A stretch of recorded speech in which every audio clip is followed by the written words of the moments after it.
Hello, welcome back. If you haven't watched the first episode, in the first episode I talked about setting a goal for my spiritual life for the remaining year and for the remaining months in 2025. As we can see, 2025 is fast spent, and if you look at yourself and you think you haven't achieved anything, just like me, for 2025, I want this video to encourage you that you still have June, you still have July, you still have August, September, October, November, December, and I tell you that if you can dedicate your time and effort in these remaining months, the way God will surprise you, the way God will reward your dedication, because I've seen God literally take a grain of mustard seed effort which I have put in and exploded the results. So I'm telling you that if you can dedicate these remaining months, discipline yourself, be dedicated, sacrifice now so that you can enjoy later. This is what I always tell myself, Antonia, sacrifice now, sacrifice that time, sacrifice that movie, sacrifice that money now so that later on you can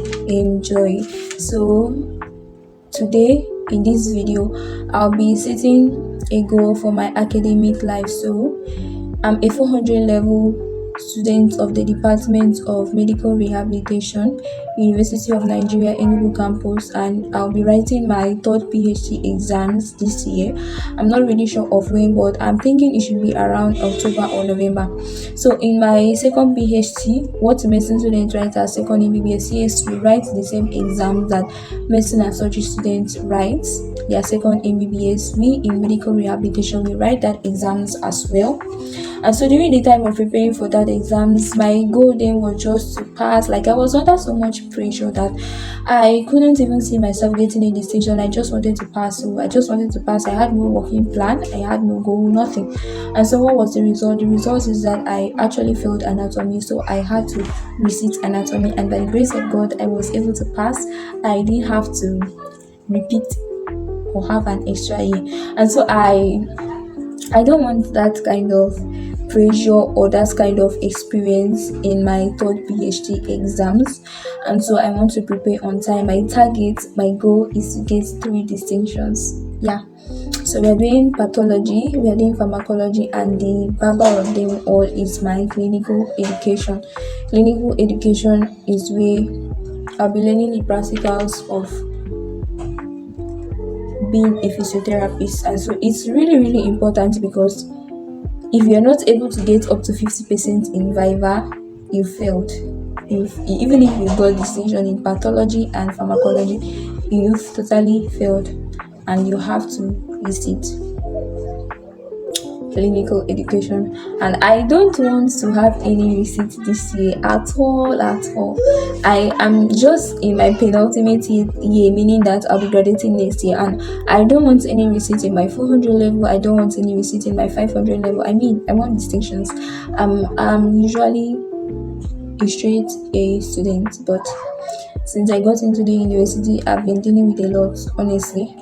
And so I'm going to set up a goal and a plan, a working plan, activities of daily living. This is what we use in physiotherapy, activities of daily living. So I'll be having activities of daily living for my academic life, and so we'll see how I can follow through with this, because on some days when I come back from school, I get so tired, so weak, and I still have to cook, fetch water, and sometimes I end up sleeping off, I end up slacking off, and before you know it, I wake up to discover it's the next day.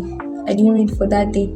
So I'm thinking of if I could incorporate it, studying with whenever I have a free period in the clinic, in school, or anywhere,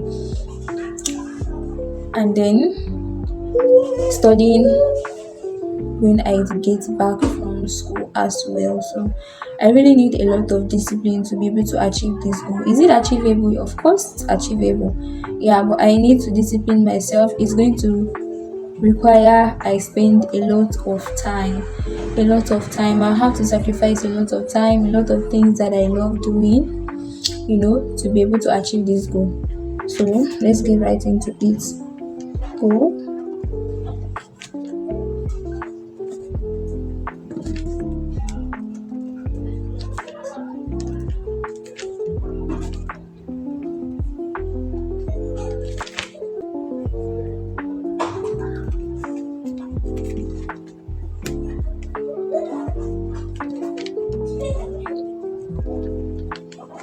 So my goal to get distinction in pathology, pharmacology, and clinical education. So my activities of daily living. First, I have to set up a timetable. So let me write it there. Set up a timetable for studying. Then the next thing I'm going to do is I'll give should I give 2 hours at least? That means I could spend more. 2 hours a day to my studies. So these 2 hours is like a minimum. It's going to be more because once I start studying, I usually have a target. So my target will be finish up manipulative therapy for that day. And so if I don't finish with manipulative therapy for that day, I'm not going to sleep. And so this is just the minimum. So let's set up my timetable. We have Sunday, Monday, Tuesday, Wednesday, Thursday, Friday, and Saturday. So basically I will study clinical education every day because it's really important. Clinical education.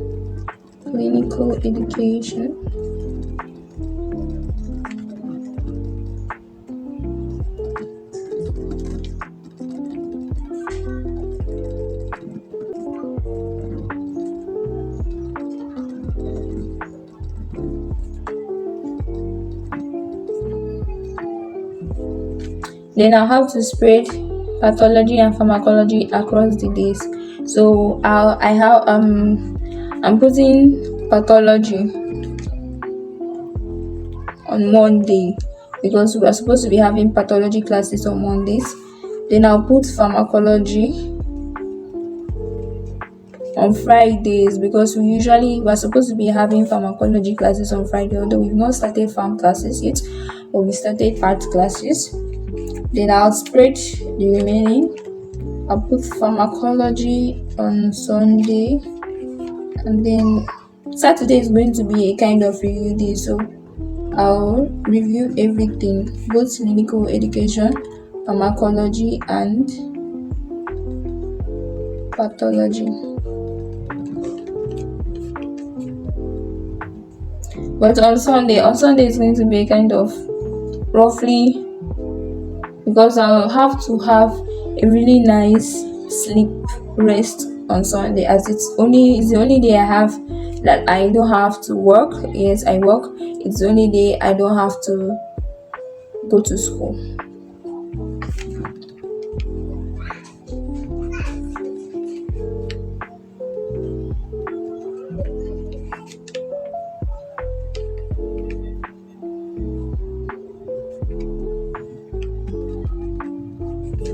So I spread pathology and pharmacology across the days. So how do I do this now?